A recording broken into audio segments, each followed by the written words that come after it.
અહીંયા બધું સામે આમ ઝાડ પર ચડવાનું થાય ને તારા પૈસા ચડે ના ને તારા એવા પડવાનું આપણે ગોલમટા જ ખાવાના આવે સાયકલ ગોલમટા ખાય ને આપણે ગોલમટા ખાવાના. વાવ.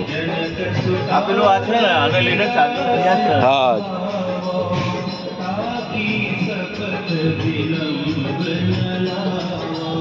શું નામ તમારું? મારો રમેશભાઈ ચતુરભાઈ માડી. રમેશભાઈ માળી, હા. સુરતથી નીકળ્યા. ચાલો, ખૂબ સરસ.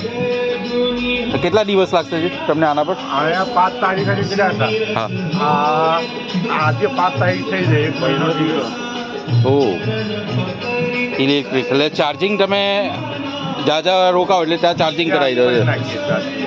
ઓકે, એટલે આવી સાયકલ હતી તમે બીજી હતી તમે આવી ફેંકી દીધી?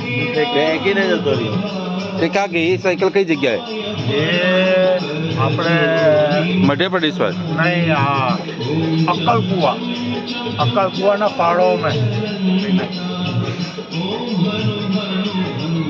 वाह, ये अभी रिचार्ज हो गया पूरी? अभी बराबर है, कोई मेंटेनेंस नहीं है इसमें? नहीं, कोई नहीं. अगर ऐसा कुछ प्रॉब्लम होता है તમે અહીંયા આવો તો કહેજો, આપણા મીટરની સાયકલની દુકાન જ છે. કંઈ પણ પ્રોબ્લેમ હોય તો કહેજો. હવે પાછા આવવાના છો તમે? ના, હવે આગલા વર્ષ આવ. હવે આગલા વર્ષ આવો. જ્યારે પણ તમે આવવાના હોય ને ત્યારે કહેવાય દેવાનું અંકલેશ્વર આવો એટલે. એટલે આ સાયકલ લઈને જ કરો છો તમે હવે? હવે આ સાયકલ લઈને આગલા વર્ષ પેડલ કરી હતી. ઓકે.